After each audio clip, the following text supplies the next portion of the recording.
We got to start with Arch Manning and the much-anticipated debut. It happened Saturday in Columbus. Ladies and gentlemen, we've been waiting for this for 2 years, okay? Arch had played a little bit at Texas, but they've been slow playing this. We got something. We got a Manning. Boy, you guys cannot wait to see this guy. He came in as the Heisman favorite, okay? He's been hyped. Media loves this guy. This was a spectacular failure on every level for Arch Manning in Texas. And there's no positive way to spin it. Steve Sarkeesian tried. I'll puncture holes in it. But, folks, I vow after watching Arch Manning Saturday struggle, 26 passing yards in the first half, okay? I watch him miss guys open all day. I vow never again to talk about Arch Manning as the #1 overall pick until he actually, shows us something, okay? And I'm rooting for Arch. I got buddies who went to the University of Texas. We got 2 guys on staff here who love the Texas Longhorns. I'm excited for the potential, but we need to absolutely pump the brakes. I hope the rest of the media follows me. No more #1 pick talk for Arch Manning, okay? He's got to earn it. We love to hype guys up. We're always looking for what's next, shiny new objects.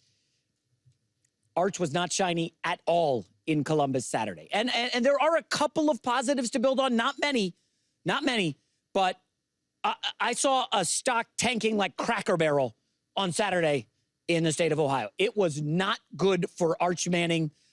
Texas ultimately loses what was kind of a close, ugly game, 14-7.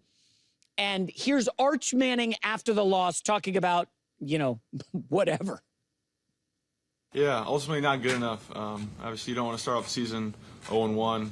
They're a good team, but I thought we beat ourselves a lot, and that starts with me, and I got to play better for us to win.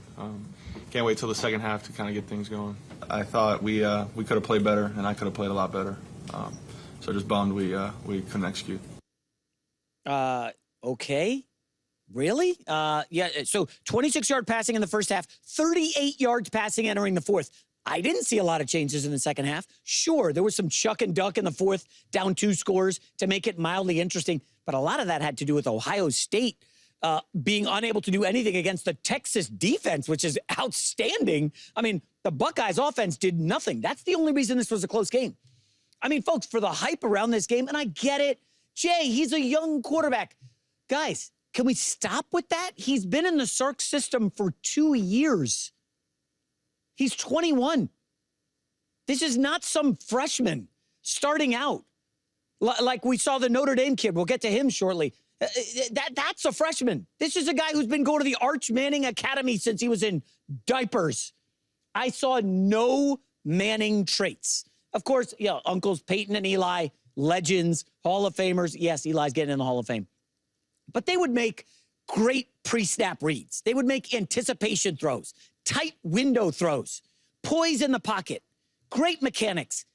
I didn't see any of that from Arch. None of it. And again, I know people want to, well, Jason, he was going against Matt Patricia. Okay, he was a rocket scientist. He was a defensive genius for Bill Belichick. Yeah, okay. He was a great defensive coordinator 15 years ago. Okay, then he went to the Detroit Lions, and Matt Patricia flamed out. I mean, it was ugly. Go read the reports. Like, the team did not like him. And Patricia never really rebounded from that. He was an advisor for 3 years in the NFL, an advisor. He was unemployed as a football coach in 2024. That's the defensive mastermind of Ohio State. Matt Patricia was doing podcasts this time last year. So let's pump the brakes on, well, Matt Patricia, tough to solve him. Can we stop? So Pro Football Focus has some numbers on Arch Manning throws, because I'm like, okay, let me look at the average depth of target. Let's see what he was hitting, what he was missing. No, did not deliver there either. The positive is, yes, he's hitting the short passes 7 of 12. And behind the line of scrimmage, not seen here, 6 of 6. Way to go. Josh Allen at Wyoming was butchering those throws. And it was like, that stuff can be fixed. Arch already has that down pat. But the medium throws, 10 to 19 yards, he was 1 of 5. And again, if you look at the replay, and you can look at every throw, this is not, 20 years ago where you only see highlights. Folks, this is 2025. You can go like within 2 hours after an NFL game, a college football game, and literally see every pass. Fox's Instagram account has posted every throw that Arch Manning made, incomplete and complete. So you can't argue with me on this, okay? Yes, he hit 3 of 6 deep passes, but a lot of that was fourth quarter playing catch-up where they had no other choice. So, again, I didn't see a lot of positives from Arch Manning. The one argument that holds water, there's only one that I'll give a pass to, is that if you remember Georgia 2 years ago, Carson Beck had Brock Bowers and Ladd McConkey, and Carson Beck looked awesome. That's when the hype for Carson Beck began at Georgia. Oh, this guy's going to be the number 1 pick. He's going to win the Heisman. But we forget, oh, wait, Brock Bowers went to the NFL. Ladd McConkey went to the NFL. And by the way, they crushed it as rookies. Without those guys, Carson Beck looked pedestrian, downright bad, and he had to transfer. He got injured. Now, we'll get to Beck in a moment. But let's remember, Quinn Ewers last year looked really good, and he had a guy named Matthew Golden who was awesome and a first-round pick of the Packers. And he had a good receiver named Bond, who's also in the NFL now. So they had to reboot the wide receiver room. That, to me, is one credible argument as to, hey, Arch has got to get on the same page with these rookies, and I'll buy that. Now, what I don't buy is what Steve Sarkeesian said afterward. Take a listen.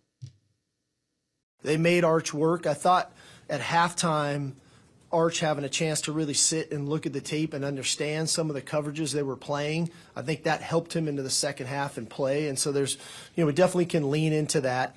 And then ultimately, we had opportunities to score points, and we didn't. Okay.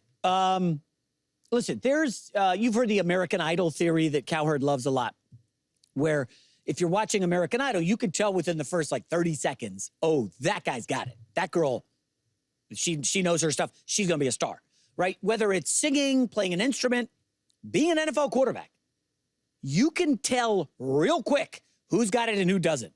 Okay, if you guys watched a lot of college football like I did over the weekend, you know who? Nussmeier of LSU had a hell of a game in Clemson, hostile territory.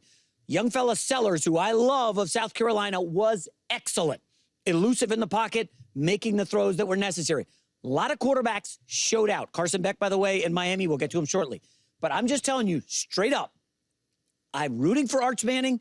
I hope he has success. The next 3 weeks, he's going to beat up some tomato cans, throw for a few hundred yards. It's going to be good.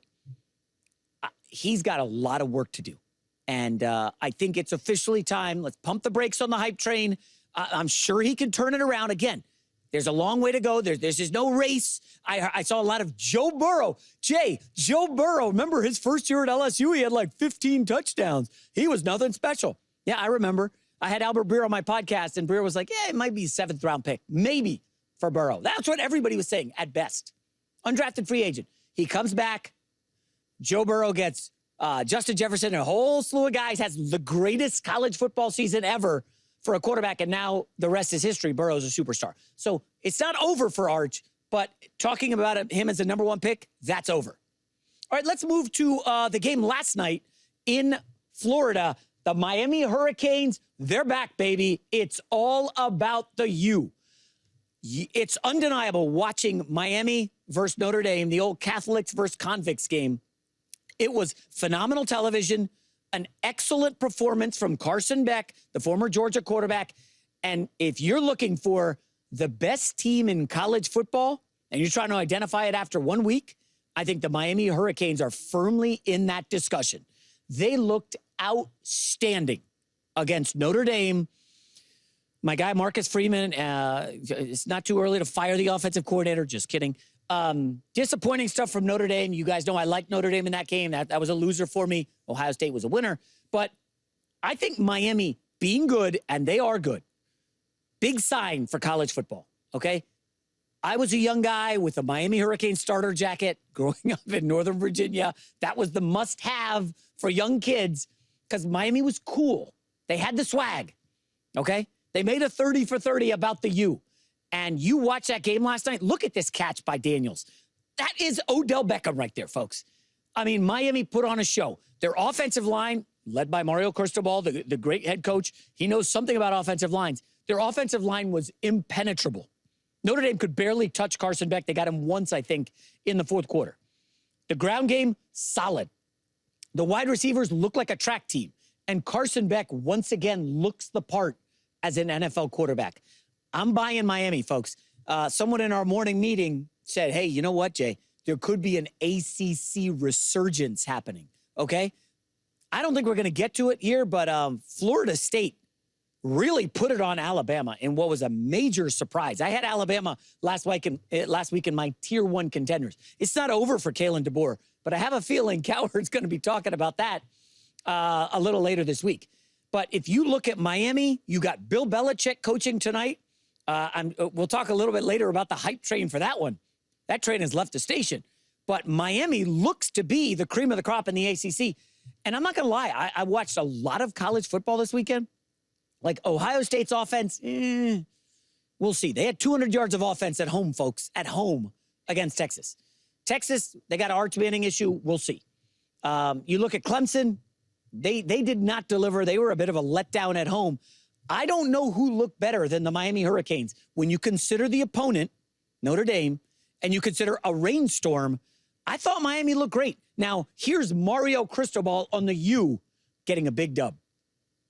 It was a muddy and bloody night. I mean, all night that thing was like rock'em sock'em robots. I mean, first of all, hats off to Coach Freeman and his team, number one, because he has an unbelievably competitive and talented team and a great coaching staff. And he himself has done an awesome job with that program. So we knew that this game was going to be about, you know, who's got one more shot in them. Yeah, so Miami's Carson Beck is a great story. You know, at Georgia, he was much ballyhooed, and then he had the injury and kind of flamed out. And then he had like the famous Instagram girlfriend, and he goes down to Miami. He gets $4.3 million in NIL money. I'm fairly certain he got a Lambo. But there was all this, why is Carson Beck getting everything? Whoa, what is that about? He didn't do anything. He didn't do jack squat last year at Georgia. He had to transfer. Well, that's why Carson Beck is the second highest paid NIL athlete. By the way, Arch Manning is first. Carson Beck looked the part, made all the throws, poise in the pocket. He's a veteran quarterback out there. Now, he was facing a Notre Dame team who trotted out the freshman quarterback Carr. Listen, that kid's going to be good. I don't know how good. But I'm just going to say I did not love the Notre Dame game plan. And I know Marcus Freeman's not the offensive coordinator, but there's no way that Marcus Freeman should have signed off on, yeah, we're going to come out and throw the football all over the field with a freshman in a rainstorm when we have arguably the best pair of running backs in the country. Notre Dame averaged, wait for it, 200 yards a game on the ground last year en route to the national championship. Now, yes, they had Riley Leonard, a running quarterback, but where was the action for Love and Price? Guys, much like Arch Manning having 26 yards passing at halftime, Jeremiah Love, who is an NFL back, possibly a first-round pick, he does need to stop trying to jump over everybody. Love, please, chill. You just stay on the ground and run him over.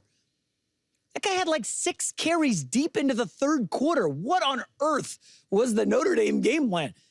I don't want to say they handed the game to Miami. I mean, 2 turnovers. One on like their 17th bubble screen that they ran. Stop with the bubble screens, guys. And the other, a wide receiver fumble. But maybe a little more ground game, Notre Dame. Irish, by the way, are going to be fine. They likely will go to the playoff. I have Miami definitely going to the playoff. Their schedule is a cupcake. Apparently, Miami does not leave the state of Florida until November, and they only play 3 true road games all year. So things looking good, very good for the Miami Hurricanes. And we're happy to have them back in college football.